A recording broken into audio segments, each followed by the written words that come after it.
चल रही थी 12 जनवरी सन 1967 की प्रातः क्लास। पहले पेज के अंत में बात चल रही थी कि सतयुग में सिर्फ एक ही धर्म होता है, वहाँ और कोई धर्म नहीं हो सकता। फिर कई कहते हैं ये कैसे हो सकता है, क्या कोई सिर्फ देवताएं ही होंगे और दूसरे धर्म की आत्माएं नहीं होंगी क्या? 12 जनवरी सन 1967 की वाणी का दूसरा पेज। तो देखो अनेक मतांतर हैं, एक की मत नहीं मिलती दूसरे से। ये कितना बड़ा ड्रामा है और कितने एक्टर्स हैं। तो ये सारा बुद्धि में चक्कर लगाना चाहिए, खुशी रहनी चाहिए। तुम्हारा एम ऑब्जेक्ट तो ऊंचा है ना। हम मनुष्य से देवता व स्वर्गवासी बनते हैं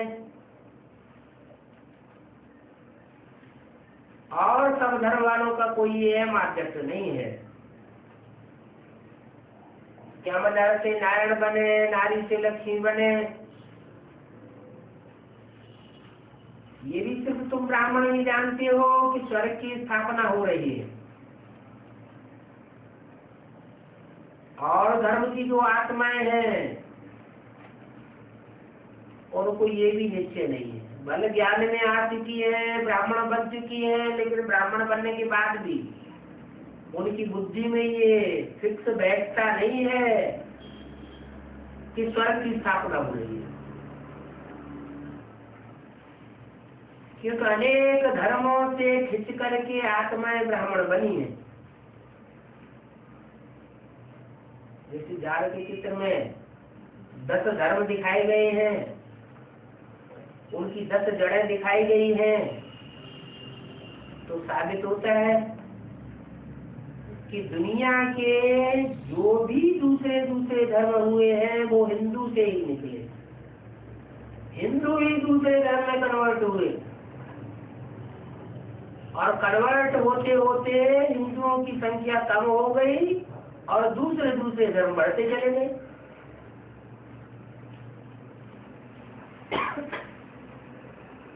अंत में जब सब धर्मों की इंतहा आत्मा इस धरती पर आ जाती है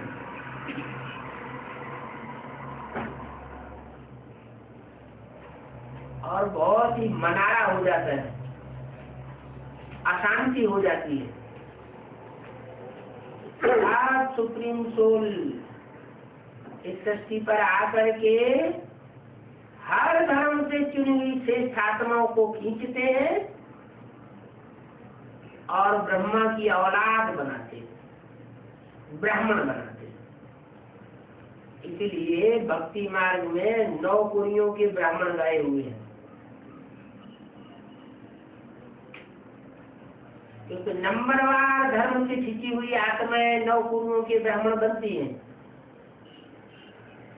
कोई श्रेष्ठ सूर्यवंशी ब्राह्मण बनते हैं, कोई चंद्रवंशी बनते हैं। भक्ति मार्ग में उनके अलग अलग ऋषियों के नाम पर नाम दे दिए हैं। कश्यप गोत्र के 52 ब्राह्मण, भारद्वाज गोत्र के ब्राह्मण। तो देखो कितना बड़ा ड्रामा है। अभी ये स्वर्ग की स्थापना हो रही है, ये भी सदैव याद रहे तो तुम्हारी हर्षित मुख अवस्था रहेगी। परंतु ये भी निश्चय ठहरता नहीं है। माया घड़ी घड़ी बुला देती है। तकदीर नहीं है तो सुधरती नहीं है। झूठ बोलने की आदत आधा कल से पड़ी हुई है, वो निकलती नहीं। झूठ को भी खजाना समझ करके रखा है, तो समझा जाता है इनकी तकदीर ऐसी है। बाप को याद कर नहीं सकते हैं, याद भी तब रहे जबकि सारा ममत्व तो निकल जाए। कहां से? देह और देह के सर्व संबंधों से इस दुनिया से सारा ममत्व निकल जाए तो बाप की याद भी रहती। क्योंकि बाप तो 5000 वर्ष इस सृष्टि से वैरागी होकर के परम धामों का वासी बनकर के रहता है। उसका तो इस सृष्टि पर कोई महत्व ममत्व होता ही नहीं। तो उसके साथ बुद्धियोग किसका जुड़ेगा? उन्हीं का जुड़ेगा जो बाप को पहचान करके बाप की याद करें। तो सारी दुनिया से वैराग होना चाहिए।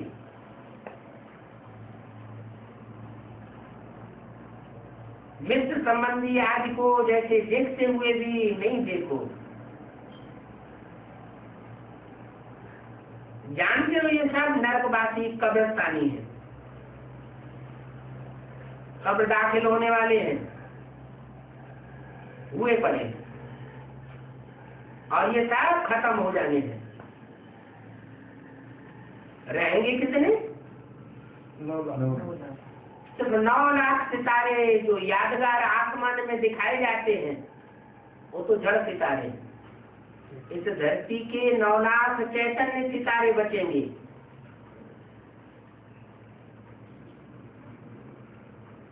जिनमें ज्ञान की रोशनी होगी। जिनकी बुद्धि में ये ज्ञान नहीं बैठता है वो सब खलास हो जाने वाले हैं। इसलिए शांति धाम सुख धाम को ही याद करते हैं। हम कल स्वर्गवासी थे, राज्य करते थे, वो गुम हो गया। अभी फिर हम राज्य पाते। कहते भी हैं ब्रह्मा का दिन और ब्रह्मा की रात।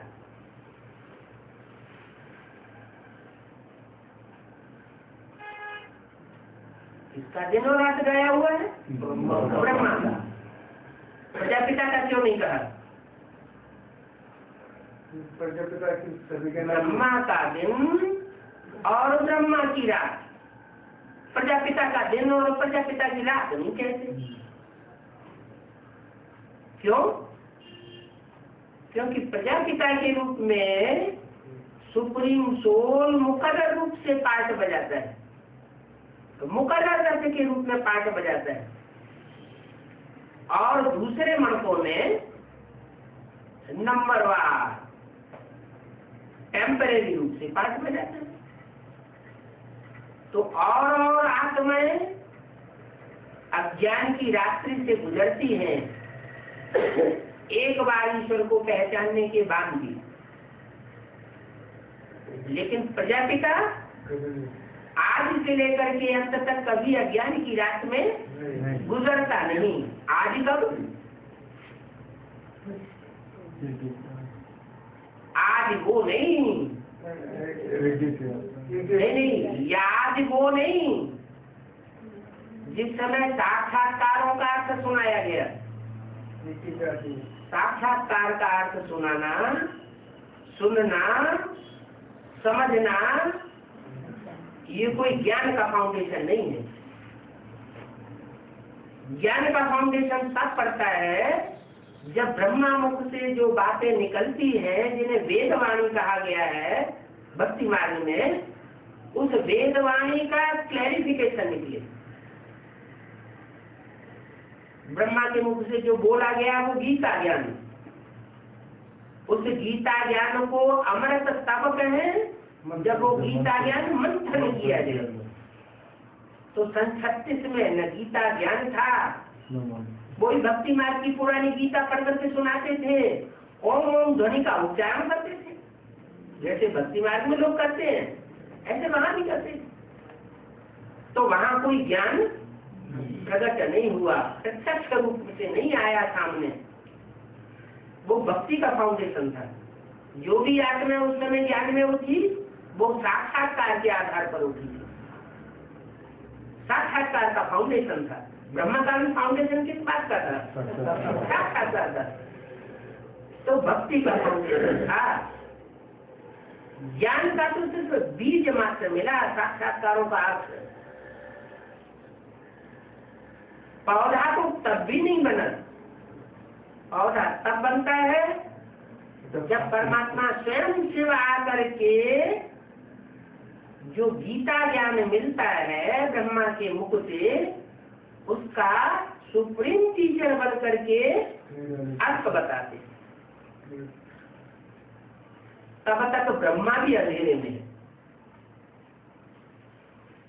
अज्ञानता के अंधेरे में है। तो ब्रह्मा की अज्ञान अंधेरी की रात्रि को दिन करने वाला कौन? प्रतिगम साकार में चाहिए निमित्त।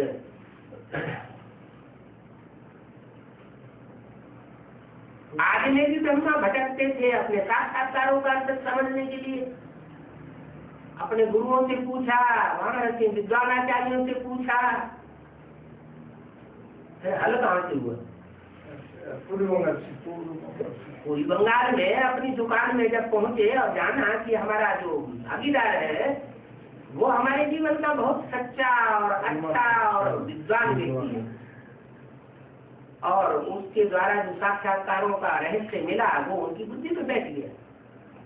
उस समय भी बैठा, और आज तक जो गीता ज्ञान ब्रह्मा के मुख से आया, उस गीता ज्ञान का भी क्लैरिफिकेशन तब बैठना शुरू होता है जब ब्रह्मा की सोल कोई ब्राह्मण बच्चे में प्रवेश करती है। और ऐसे ब्राह्मण बच्चे में प्रवेश करती है जो पहला ब्राह्मण बनता है। पहला ब्राह्मण, सो पहला देवता, सो पहला क्षत्रिय, सो पहला वैश्य, वो पहला वैश्य शुद्ध बनता है, वही पहला ब्राह्मण बनता है। तो जो पहला ब्राह्मण था वही दूसरा जन्म लेकर के ब्रह्मा की पहली औलाद शास्त्रों में गाया हुआ है सनत कुमार। सनत, सनातन, सनंदन, ये चार ब्रह्मा के मानसी पुत्र गाए हुए। चारों मानसी पुत्रों में बड़ा सनत कुमार को मान। हाँ, हालांकि थे वो शरीर में छोटे लेकिन ज्ञान में बड़े थे, तीखे थे, इसलिए उनको बड़ा माना गया ऋषियों, महर्षियों, विद्वान आचार्यों के बीच में। वो योगीश्वर के रूप में जब प्रकट होते हैं तब सारा ज्ञान परमात्मा से वो उनके द्वारा सुप्रीम टीचर के रूप में सुनाते हैं, क्लियर करते हैं, समझाते हैं। तो ब्रह्मा का दिन और ब्रह्मा की रात जो कही जाती है वो कहाँ की यादगार हुई? संगम की बात है। ब्रह्मा का दिन शुरू होता है जब से विनाश की और नई दुनिया की स्थापना की घोषणा की गई। जो मम्मा बाबा के समय के जो चार चित्र बनाए हुए हैं साक्षात्कारों से, उनमें वो घोषणा मुद्री हुई है। लक्ष्मी नारायण के चित्र में भी नीचे लिखा हुआ है, आने वाले 10 वर्षों में भारत से भ्रष्टाचार विकारों का अंत होने वाला है। इसका मतलब जो आज ब्रह्म है, प्रजापिता ब्रह्म, जो आज में 60 साल का था, वानप्रस्थी अवस्था थी, उसमें शिवबाप ने प्रवेश किया। वही आत्मा 76 में 100 साल पूरे कर दी। प्रजापिता की 100 साल पूरे हुए तो ब्रह्मा मृत्यु लोक में खलास हो जाता। मृत्यु लोक खलास होगा तो कौन सा युग शुरू होगा? उसके लिए जरूर है अमर लोक शुरू होगा। अमर लोक शुरू होता है अमरनाथ के द्वारा। अमरनाथ के जो भी बच्चे बनते हैं नंबरवार पुरुषार्थ अनुसार, वो पुरुषार्थ के आधार पर प्राप्ति करते हैं। ब्रह्मा का दिन तो हुआ शुरू, लेकिन टाइम कौन सा था?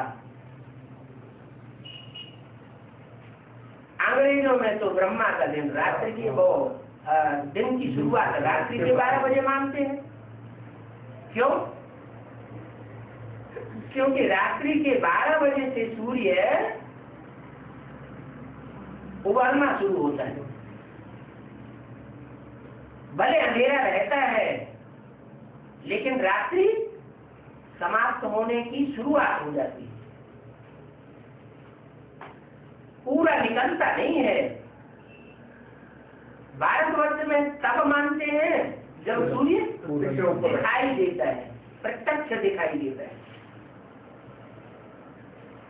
ये अंतर क्यों हो जाता है विदेशियों की मान्यता में और स्वदेशियों की मान्यता में? विदेशी बुद्धि में तीखे होते हैं, तो तीक्ष्ण बुद्धि होने के कारण उनकी बुद्धि में आता है कि वास्तव में सूर्य जब अंधकार में डूबता है तो रात्रि के 12 बजे तक घोर अंधकार होता है, उसके बाद धीरे धीरे धीरे धीरे उभरना शुरू होता है। तो रात्रि के 12 बजे से ही उनकी तारीख बदल जाती है, नया दिन की शुरुआत, नई तिथि की शुरुआत हो जाती है। और भारतवासियों ने नई तिथि की शुरुआत जब सूर्य सुबह को निकलता है तब से मानते हैं। क्यों? क्योंकि भारतवासी अति तमो प्रधान बन जाते हैं, वो ज्ञान के भाषा को इशारे से नहीं समझ पाते, कुंभकर्ण की निद्रा में सो जाते हैं। ऐसी कुंभकर्ण की निद्रा में सोते हैं कि उत्तर भारत में एडवांस नॉलेज उठाते ही नहीं। समझते हैं कि हम बड़े प्रकार विद्वान हैं, शास्त्रों के हम बड़े आचार्य हैं, हम बड़े जानकार हैं, लेकिन है बिल्कुल अंधेरे। और दक्षिण भारतीय आत्माएं जिनको भारत का विदेश कहा है तो वो समझ लेती हैं ज्ञान की गहराई को समझ करके एडवांस को पकड़ती है और उनका तांता लग जाता है समझने और समझाने वालों का। तो जो ब्रह्मा का दिन कहा गया, ब्रह्मा की रात कही गई, उसको दिन करने वाला प्रैक्टिकल में साकार में कौन? सिर्फ ज्योति बिंदु है, वो तो ऑब्जेक्ट है, इन आंखों से तो दिखाई पड़ता नहीं, लेकिन साकार में निमित्त कौन? जो साकार में निमित्त बनता है वही गीता का भगवान साबित होता है। गीता को अगर क्लैरिफाई न कर सके, गीता माता के रोम रोम को जानने वाला नहीं है, तो गीतापति भगवान कैसे कहा जाएगा? मुरली के एक एक महावाक्य के हिज्जे हिज्जे करके समझाने वाली सोल है तो सुप्रीम सोल, वही सुप्रीम टीचर है। लेकिन निमित्त कौन बनता है? जो निमित्त बनता है उसी के संग के रंग में आकर के ब्रह्मा की सोल भी बीज रूप स्थिति धारण करती है। इस स्थूल शरीर से उनका हिसाब किताब 1969-18 जनवरी तक पूरा हो जाता है, लेकिन सूक्ष्म शरीर का जो हिसाब किताब रह जाता है वो सूक्ष्म शरीर भी तब लोप होना शुरू होता है जब ब्रह्मा की सोल प्रजापिता के सान्निध्य में आती है। सान्निध्य में आने से वो बीज रूप स्टेज पकड़ लेती है। जब बीज रूप स्टेज पकड़ती है तो संग का रंग लगने से ज्ञान की गहराइयों को समझती है, एडवांस में आगे बढ़ती है। लेकिन जब सूक्ष्म स्वरूप पकड़ती है तब फिर बुझाकारी में प्रवेश करती है। इसलिए दोनों की प्रवेशता में अंतर है। जैसे सुप्रीम सोल प्रवेश करता है तो हल्का फुल्का है, ज्योति बिंदु है, तो पता ही नहीं चलता कब आता है और कब चला जाता है। ऐसे ही ब्रह्मा की सोल भी जैसे जैसे वाइब्रेशन वायुमंडल में राम की आत्मा के नजदीक आती है वैसे वैसे बीज रूप स्टेज धारण कर लेती है। और जैसे ही वहां से अलग होती है तो फिर सूक्ष्म शरीर का बहाना आ जाता है और वो गुलजारदानी में प्रवेश करके प्रत्यक्ष होने लगती है। सबको पता चलता है कि इनमें झटका लगता है। जैसे मनुष्य आत्मा में प्रवेश करती है भूत प्रेत बन करके, तो जिसमें प्रवेश करती है वो अपने भान को भूल जाता है, गुलजार आदमी भी अपने भान को भूल जाती है। तो साबित हुआ कि ब्रह्मा भी अंधेरे में है, अभी भी उजाले में नहीं आया। लीक दिखाई जाती है शंकर के मस्तक पर, संपूर्ण चंद्रमा नहीं दिखाया जाता। तो जो लीक दिखाई जाती है, अधूरा चंद्रमा दिखाया जाता है, उस अधूरे चंद्रमा को दूसरे धर्म की आत्माएं बहुत मान्यताएं देती है। मुसलमानों के झंडे में, मुसलमानों की जो भी स्टाम्प पेपर वगैरह बनते हैं, उनमें कौन सा चित्र दिखाया जाता है? अधूरा चंद्रमा दिखाया जाता है। दूसरे धर्म की आत्माएं और विदेशी आत्माएं चंद्रमा को बहुत मानती हैं, और जो झाड़ के दाईं ओर की आत्माएं हैं वो सूर्य को बहुत महत्व देती है। दाईं ओर की आत्माएं भारतीय आत्माएं हैं, लेकिन है विदेशी, और बाईं ओर की आत्माएं विदेशी भी है और साथ साथ विधर्मी भी है। वो चंद्रमा को बहुत महत्व देती है। लेकिन आखिरी आत्माएं हैं वाममार्ग की। वाममार्ग की आखिरी आत्माएं होने के कारण वो पावरफुल ज्यादा होती हैं। अगर भगवान उनको न मिले तो, भगवान मिलता है तब उनका पराभव होता है। नहीं तो ये आसुर जो है तो देवताओं के द्वारा कभी जीते नहीं जा सकते। देवताओं को जब भगवान का सानिध्य मिलता है, छत्र छाया मिलती है, तो वो पावरफुल बन जाते हैं। इसलिए ये जितने भी विदेशी डालियों पर अपना कब्जा जमाने वाले विधर्मी हैं, विधर्मी धर्म पिताएं हैं, वो भारतवासी विधर्मी आत्माओं को अपनी मुट्ठी में ले लेते हैं। द्वापर में इस्लाम धर्म आया, बाद में बौद्ध धर्म आया। बौद्ध धर्म की आत्माएं सरेंडर कर गई मुसलमानों के सामने। 500 साल भी उनका राज्य नहीं चल सका। इसी तरह सन्यासी की और जितनी भी धर्म की आत्माएं हैं भारतीय धर्म की, वो कमजोर पड़ जाती है। लेकिन जब भगवान मिलता है तो वही आत्माएं फिर पावरफुल हो जाती है। उनमें भी जो बीज पड़ा हुआ है, जो ताकत मिली हुई है, चाहे स्वदेशी हो, चाहे विदेशी हो, चाहे विधर्मी हो, उन सबको आधार मिलता है चंद्रवंश का, ज्ञान चंद्रमा का। आज भी जो बेसिक नॉलेज है उसमें वो फॉलो करने वाले ज्यादा से ज्यादा है तादाद में। इस्लामी है, बौद्धी है, क्रिश्चियन है, लेकिन उनमें सूर्यवंशी एक भी नहीं है। यज्ञ के आदि में जैसे ही सूर्यवंशी नाम की आत्मा जाती है और साथ साथ उसके सारे फॉलोअर्स सूर्यवंशी चले जाते हैं। 76 में जैसे ही राम वाली आत्मा प्रत्यक्ष होती है, ब्रह्मा के शरीर छोड़ने के बाद जैसे ही राम वाली आत्मा ज्ञान में आती है, वो सूर्यवंशी आत्माएं आना शुरू हो जाती है। सूर्यवंशी सूर्यवंशियों के साथ ही रहते, जो असल सूर्यवंशी 76 से बाप की प्रत्यक्षता का वर्ष मनाया गया। बाप की प्रत्यक्षता अर्थात ज्ञान सूर्य की प्रत्यक्षता। वो ज्ञान सूर्य जब से प्रत्यक्ष होता है तो ब्रह्मा की रात समाप्त होना शुरू होती है। पूरी समाप्त नहीं होती। अगर उस समय पूरी समाप्त हो जाए तो चंद्रमा संपूर्ण चंद्रमा बन जाए, पूर्णमासी का चंद्रमा बन जाए। फिर एक तरफ चंद्रमा पूर्णमासी का अस्त होगा तो दूसरी तरफ सूर्य उदय हो जाए।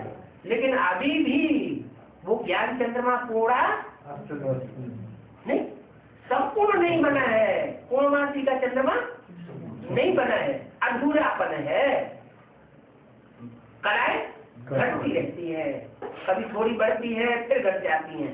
माया का प्रकोप सबसे जाती चंद्रमा और चंद्रवंश की रहवरी में रहने वाली सभी आत्मा के ऊपर पड़ता है। सूर्यवंशियों पर भी पड़ता है। ऐसे नहीं कि सूर्यवंशियों पर नहीं पड़ता है। जैसे चंद्र ग्रहण होता है, सूर्य ग्रहण होता है, तो सूर्य की किरणें चंद्रमा के ऊपर पड़ती हैं। तो पृथ्वीवासी क्या समझते हैं कि सूर्य को ग्रहण लगे। अब छाया में खुद आ गए और समझते क्या है सूर्य को ग्रहण लगे, तो परछाया में आ गए हैं। वास्तव में सूर्य को ग्रहण तो लगता है कि वो तो आपका बोला है। ऐसे ही सूर्य की किरणें जब पृथ्वी पर पड़ती है डायरेक्ट, और चंद्रमा का कुछ हिस्सा अंधेरा दिखाई पड़ने लगता है, पृथ्वी की परछाया चंद्रमा पर पड़ती है, तो लोग समझते हैं क्या चंद्र ग्रहण हुआ।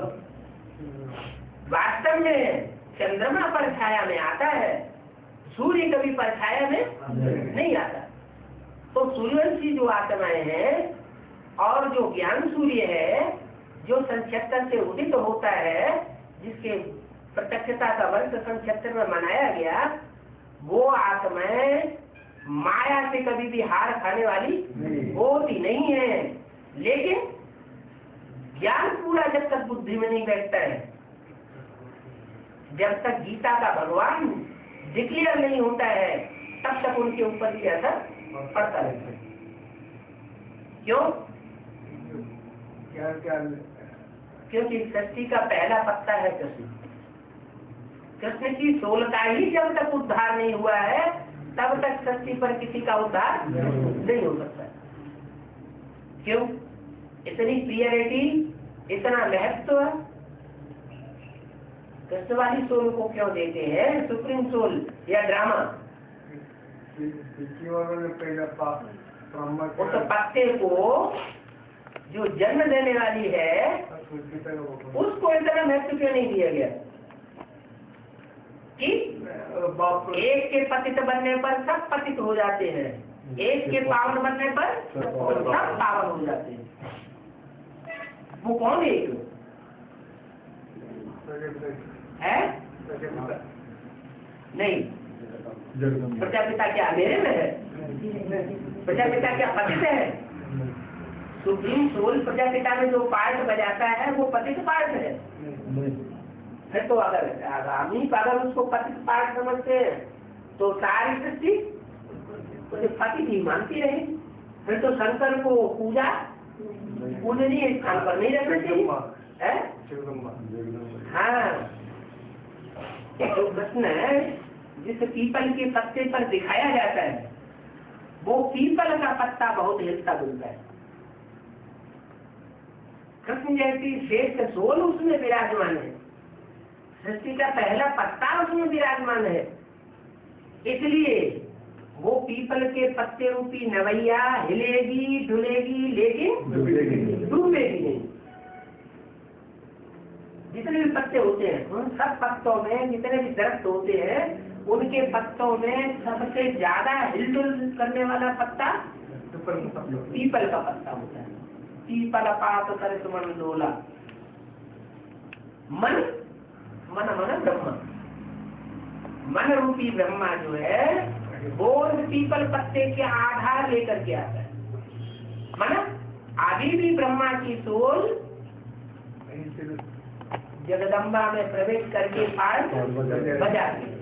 जब जगदम्बा में प्रवेश करती है तो फिर वो अज्ञान के अंधकार में आती है, संग का रंग लगता है। एक ही सोल इस समय ऐसी है इस सृष्टि पर जिसको संग का रंग नहीं लगता। कोई कहेंगे सुप्रीम सोल। अरे सुप्रीम सोल को लगने और न लगने का तो सवाल ही नहीं। वो तो 5000 साल इस सृष्टि पर आता ही नहीं है। जब त्रेसठ में इस सृष्टि पर आया ही नहीं तो संग का रंग लगने न लगने का सवाल नहीं। हाँ, वो जिसमें प्रवेश करता है उसकी स्थिति ऐसी हो जाती है कि वो किसी से प्रभावित नहीं हो सकता। हाँ, प्रभाव पड़ता है लेकिन अल्पकालिक के लिए प्रभाव पड़ता है। जो भी मनुष्य आत्माएं हैं, चाहे वो राम हो चाहे कृष्ण हो, सबको संग का रंग लगता है। ऐसी कोई भी मनुष्य आत्मा नहीं जिसको संग का रंग न लगता हो।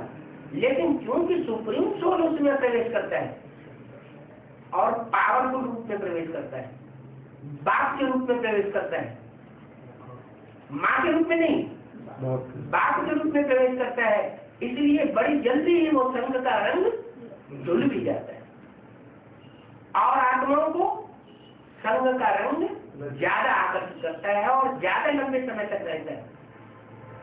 तो नंबरवार आत्माएं 108 आत्माएं हैं जिनमें सुप्रीम सोल प्रवेश करता है और प्रवेश करने की यादगार बनी हुई है रुद्राक्ष के मन की। वो रुद्राक्ष के मनकों में मुख बने हुए हैं, कोई में कई मुख होते हैं, कोई में थोड़े मुख होते हैं, कोई एक मुख का भी होता है। जो एक मुख का मनका होता है वो बहुत विरल मिलता है, मिलता भी नहीं बहुतों को। कोई डुप्लीकेट बनाने के बाद दूसरी है, लेकिन वो एक मुख का मनका मिलता नहीं है। क्यों नहीं मिलता है? कि सुप्रीम सोल जो है वो मुकर्रर रूप से एक में ही प्रवेश करता है और जो में 108 में प्रवेश करता है उनकी कोई गारंटी नहीं है कि सुप्रीम सोल ही हमेशा प्रवेश करता है, कुत्ता बिल्ला भी प्रवेश कर सकता है। इसलिए एक मुरली में बोला, कोई कहते हैं मेरे में मम्मा आई, मेरे में बाबा आया, ऐसे कहते हैं ना। अभी कहते हैं कि मम्मा आया, बाबा आया, कभी कुत्ता बिल्ला भी आ जाएगा, तो पता कैसे चलेगा कि कुत्ता बिल्ला ने आकर के डायरेक्शन दे दिया या सुप्रीम सोल ने आकर के डायरेक्शन दिया। इसलिए जो मुकर्रर है, जो साबित होता है, मुरलियों के महावाक्यों से ही साबित होता है। जैसे पुराने जमाने में कोई राजा का बच्चा खो जाता था, यह संभावना होती थी कि इसको दुश्मन लोग उठा ले जाएंगे या गायब कर देंगे, तो उसके गले में ताबीज बांध देते थे। उस ताबीज में सारी हिस्ट्री राज्य की और राजा की लिख देते थे, ये किसका पुत्र है, कौन है, क्या है, कैसे है। अगर बाई चांस तो खो भी गया और लंबे समय के बाद वो मिलता है और ताबीज खोला जाता है, तो वो साबित हो जाता है कि हाँ ये राजकुमार है। तो ऐसे ही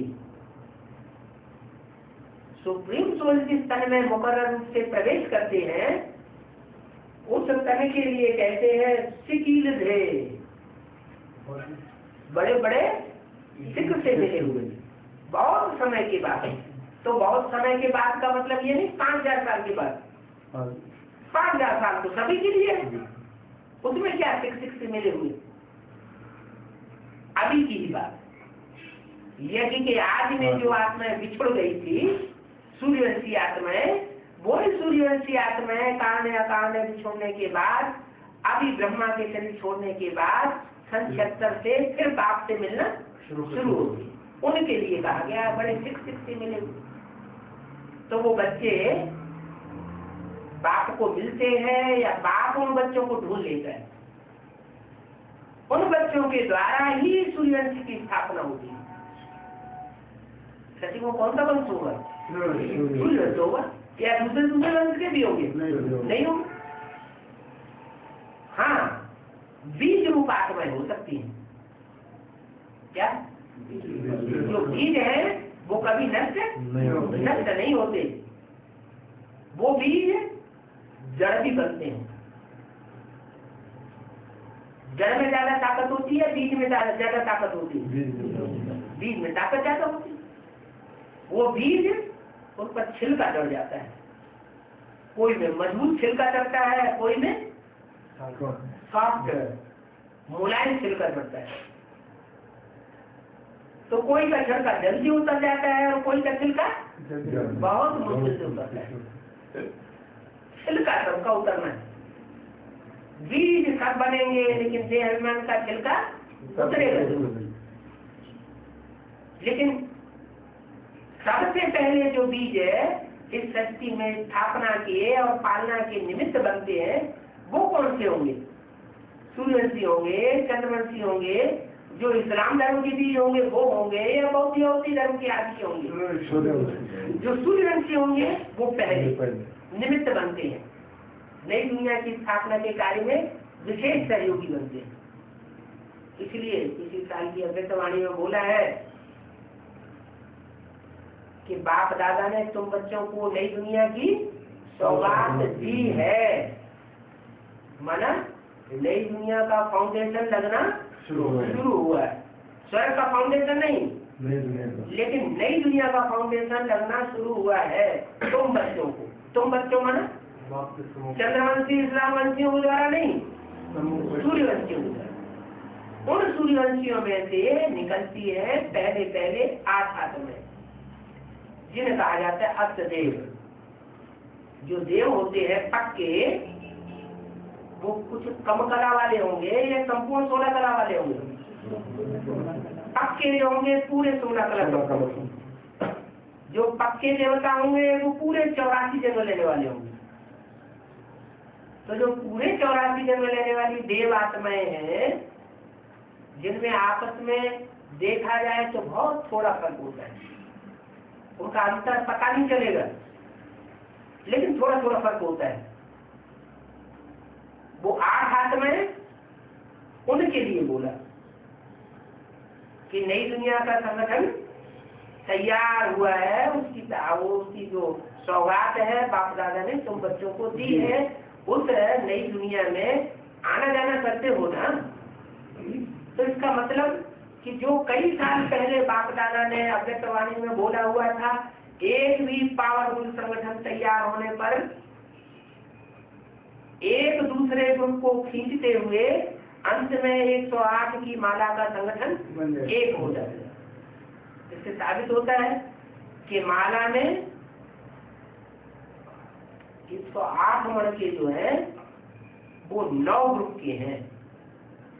10वां धर्म नहीं दिखाया, नास्तिक धर्म।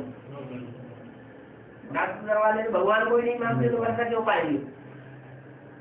तो जो 9 धर्म वाले भगवान को मानते हैं, वो 9 धर्म वाले का जो ग्रुप है 9 प्रकार के, उनमें से जो सूर्यवंशी ग्रुप है वो पहले तैयार होता है।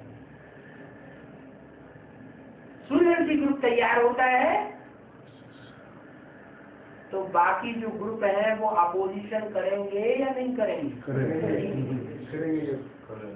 तो एडवांस पार्टी में भी फ्रिक्शन देखने में आएगा। बाप आया हुआ है बच्चों को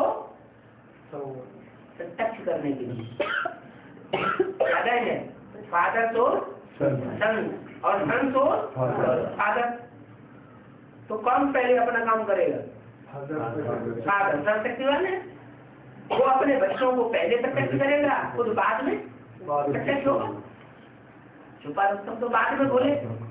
तो बच्चों के द्वारा बाप प्रत्यक्ष होते हैं। बच्चों के द्वारा प्रत्यक्ष तो होते हैं, सूर्यवंशी बच्चों के द्वारा प्रत्यक्ष होते हैं, लेकिन सूर्यवंशियों में भी अंतर है। क्या क्या अंतर है? क्योंकि दुनिया की कोई भी ऐसी मनुष्य आत्मा नहीं है, चाहे वो देव आत्मा हो, चाहे वो मनुष्य आत्मा हो, चाहे राक्षसी आत्मा हो, जो आखिरी जन्म में आकर के गिर न जाती हो और माया जिसको अपनी चपेट में पूरा न ले लेती हो। क्या एक भी ऐसी आत्मा इस धरती पर नहीं है जो अंत में आकर के पतित बनती हो। तो कोई तो आकर के इस्लाम धर्म में पतित बनते हैं आखिरी जन्म में, कोई बौद्ध धर्म में जाके पतित बनते हैं, कोई क्रिश्चियन धर्म में जाके गिरते हैं। माना वो सारे के सारे मणके डबल विदेशी मणके हैं। वो डबल विदेशी होने के कारण दक्षिण भारत में उनके मंदिर मिलते हैं, उनकी मूर्तियां मिलती हैं। उत्तर भारत में उनकी मूर्तियां और मंदिर नहीं है। उनकी पूजा तो होती है नवग्रहों के रूप में, लेकिन उनके मंदिर नहीं। तो वो डबल विदेशी जो मणके हैं, वो डबल विदेशी क्यों बनते हैं जब सूर्यवंशी है? तो क्योंकि उनका बाप भी डबल विदेशी बन करके आया हुआ है। जब रुद्रमाला का रचयिता बाप ही डबल विदेशी बन करके आया है, तो रुद्रमाला में कोई मणका ऐसा बचेगा जो अंत तक सुने भी रहे? नहीं। सारे ही बंद होते हैं। उनमें से एक भी ऐसा नहीं है जो पक्का स्वदेशी हो, क्योंकि बाप ही विदेशी बन करके आया हुआ है। और विदेशियों में ज्यादा ताकत होती है या स्वदेशी में ज्यादा ताकत होती है? विदेशियों में ज्यादा ताकत होती है, इसलिए बाप विदेशी बन करके आया हुआ है और बाप के बच्चे भी विदेशी बन करके आया हुआ है। लोहे से लोहा काटा जाता है और विष से विष मारा जाता है। इसलिए अगर इन विदेशियों के ऊपर विजय प्राप्त करनी है तो अंतिम जन्म में उन बच्चों को उन विदेशी ग्रुप में गिरना जरूरी है। वो भाव, स्वभाव, संस्कार सारे उनके अंदर आना जरूरी, लेकिन है अलग अलग धर्म के, एक धर्म से कनेक्टेड नहीं है। तो कोई तो उनमें वंश का ही होगा जिसमें किसी भी दूसरे वंश का असर न होता हो। सूर्य ग्रहण गाया जाता है लेकिन वास्तव में सूर्य ग्रहण होता नहीं है, फिर भी दुनिया क्या समझती है कि ग्रहण हुआ।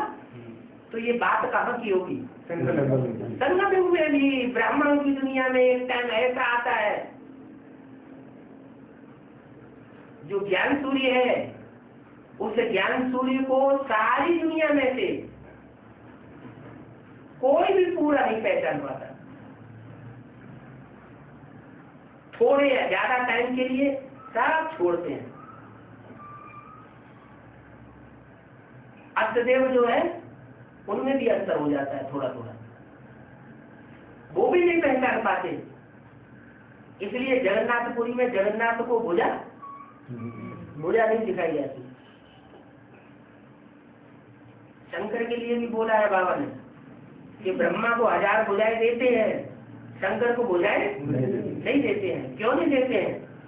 क्योंकि ये ऐसा सख्त पाठ है कि आज से लेकर के अंत तक कोई भी उसका सहयोगी लगातार बन करके नहीं रह सकता। इसलिए बोला कि ब्रह्मा का और दिन और ब्रह्मा की रात, ये जो गाई हुई है, उस ब्रह्मा की रात को ब्रह्मा का दिन बनाने वाला प्रजापिता है प्रैक्टिकल में, क्योंकि सुप्रीम सोल उसमें मुकर्रर रूप से प्रवेश करता है और कोई मनुष्य आत्मा रात को दिन नहीं बना सकती। ब्रह्मा का दिन बनाने वाला ब्रह्मा भी नहीं है। ब्रह्मा स्वयं अपने रात को दिन नहीं बना सकता। और ब्रह्मा को जो फॉलो करने वाले हैं वो तो ढेर हैं। ब्रह्मा है चंद्रमा, और चंद्रवंशी तो चंद्रमा को फॉलो करते ही हैं, लेकिन इस्लामी, बौद्धी, क्रिश्चियन ये सारे ही चंद्रमा को फॉलो करने वाले हैं। क्योंकि जितने भी विधर्मी हैं वो माँ की गोदी को ज्यादा पसंद करते हैं, बाप की रहबरी में रहना पसंद नहीं करते। क्यों नहीं करते?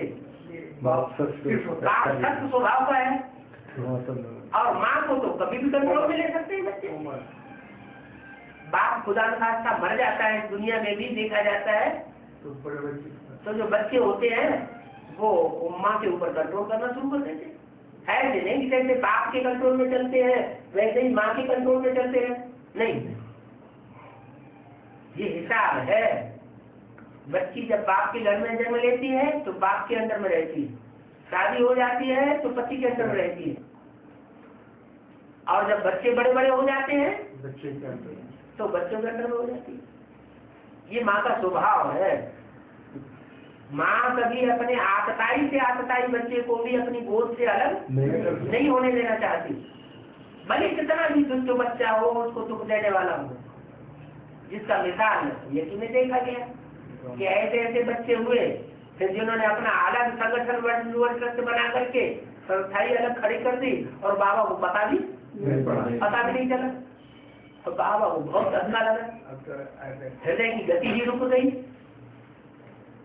तो जो ऐसे ऐसे दुष्ट बच्चे होते हैं, ऐसी दुष्टता की फाउंडेशन डालने वाले हैं, कि माँ बाप को भी नहीं छोड़ते, सुख देने की सीमा पार कर देते हैं। इसलिए हिस्ट्री में देखा गया है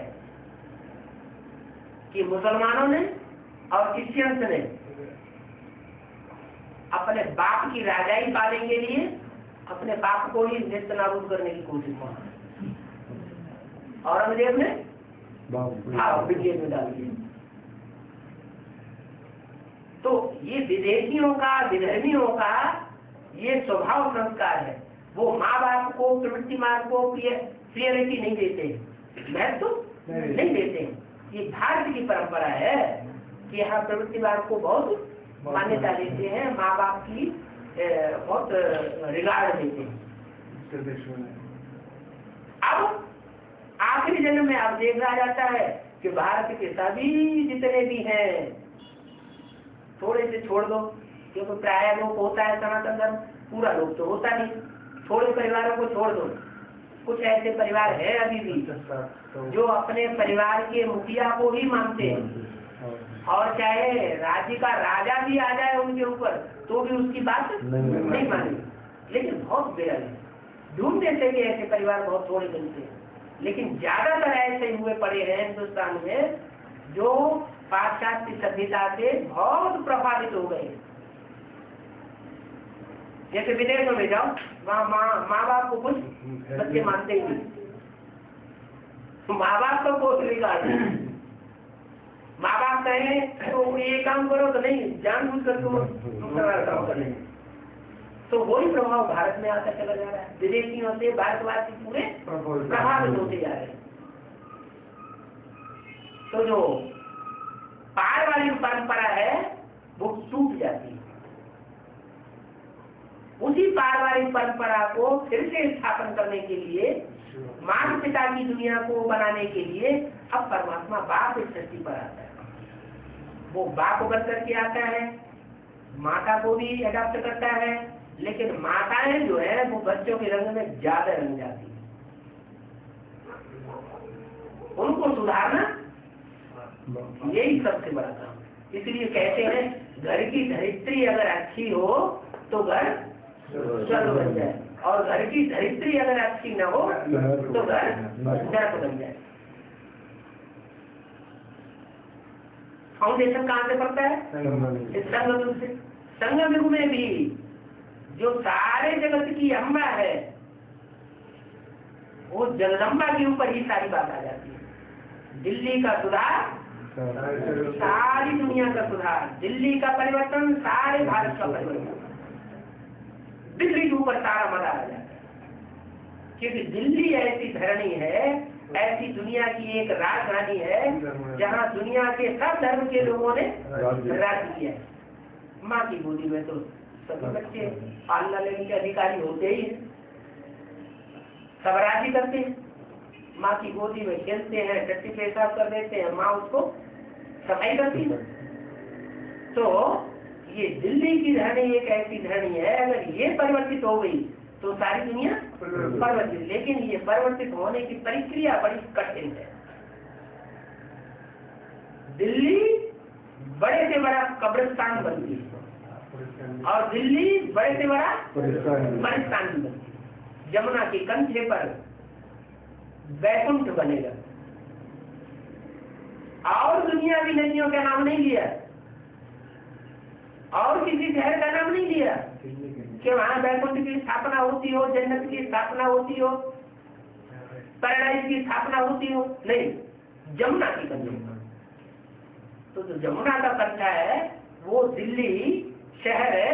वो दिल्ली शहर कोई जड़ नहीं है, जड़ का दाई नहीं है।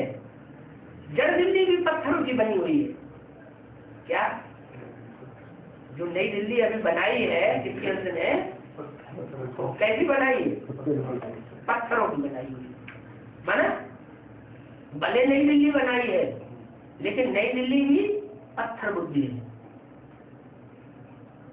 अंजाम ये होगा कि पत्थर बुद्धि होने के कारण वो गीता के भगवान के रहस्य को समझ नहीं पाती है। गीता का भगवान कौन?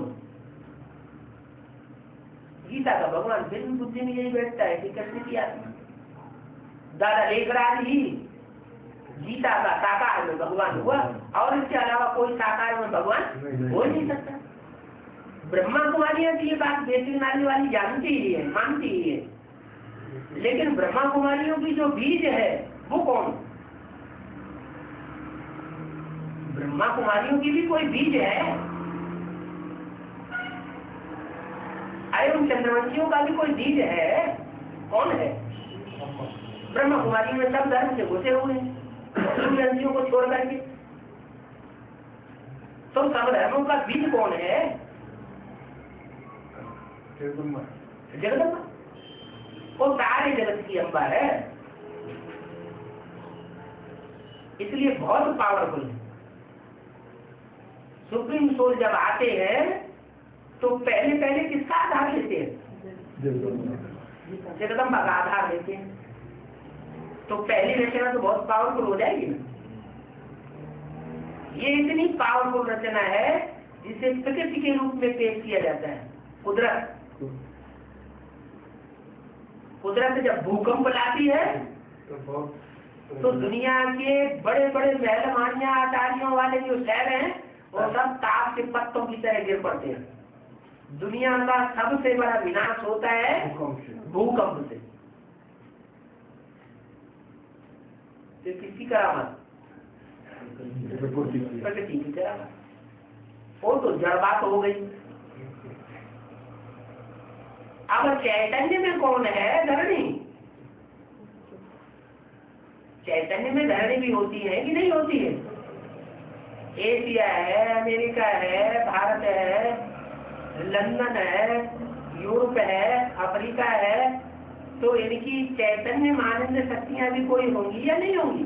और सबको मिलाकर एक पृथ्वी कोई होगी कि नहीं होगी? पृथ्वी की पृथ्वी जो विस्तार को पाती जाती है उसे कहते हैं पृथ्वी।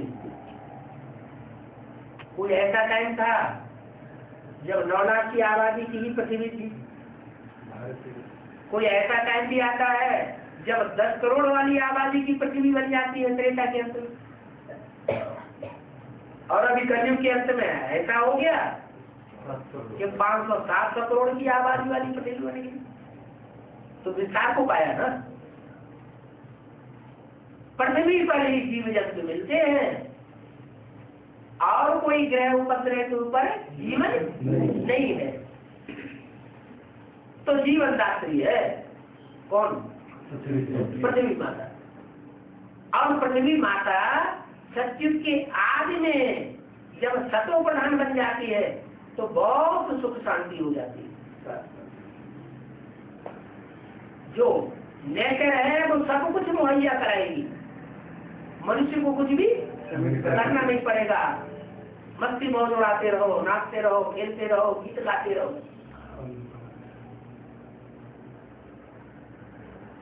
इतना सुख हो जाता है। कोई मौसम सुख देने वाला होता ही नहीं।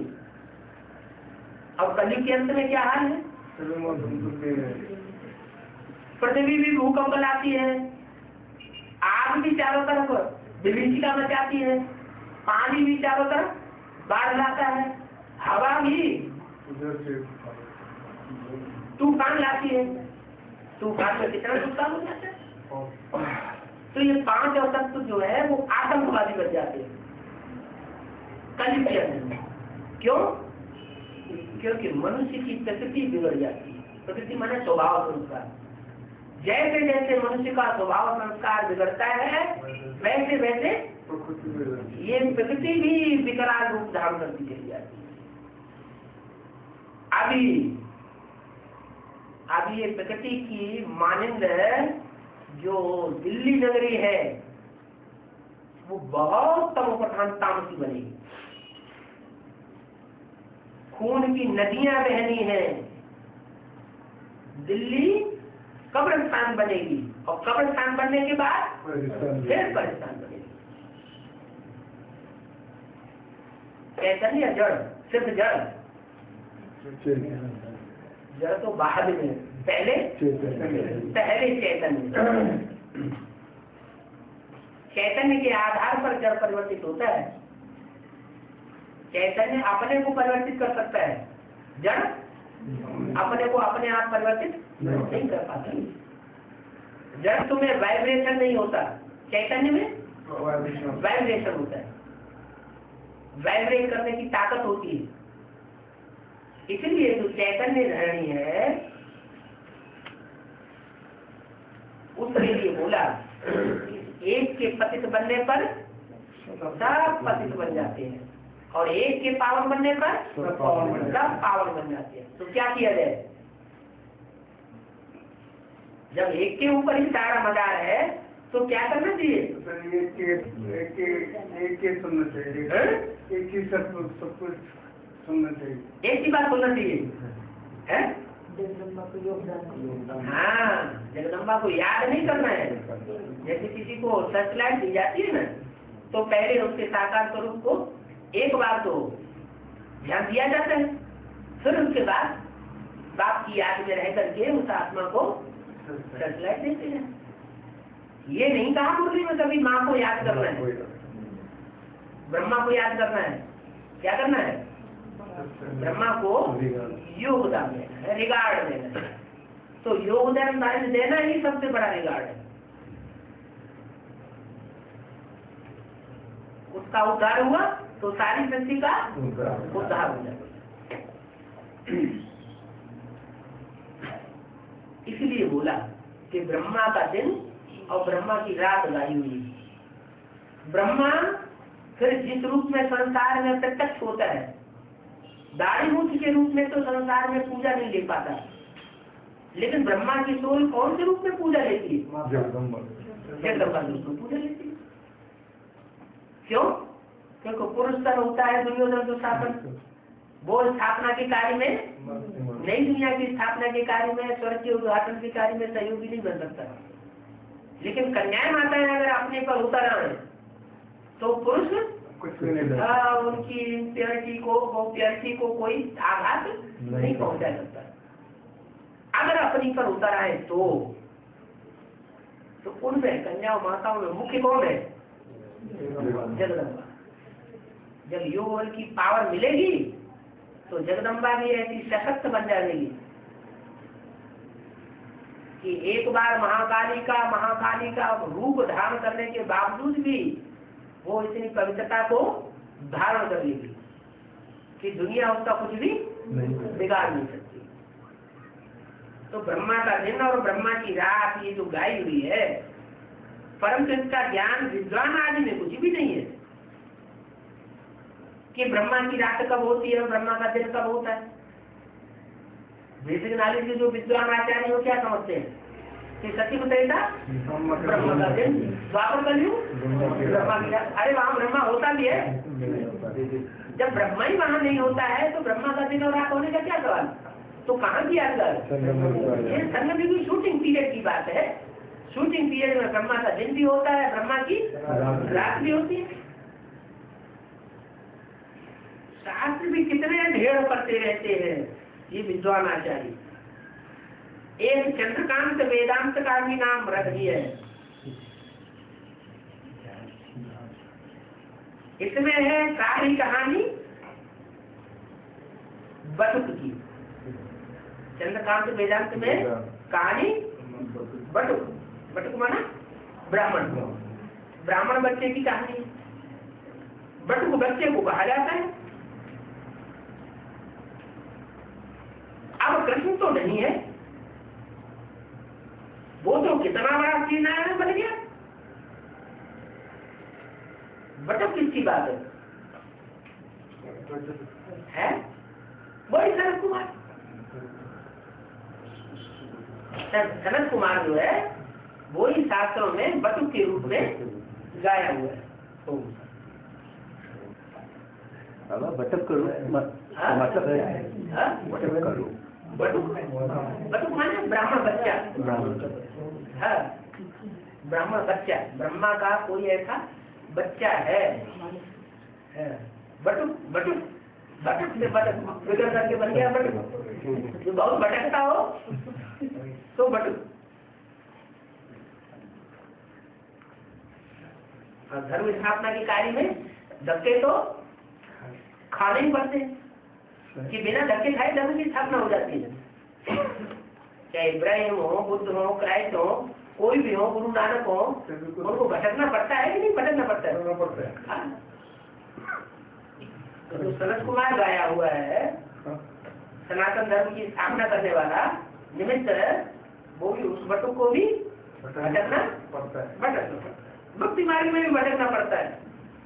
वो भी कहाँ किया गया? तो ऑफिस किया गया। हाँ।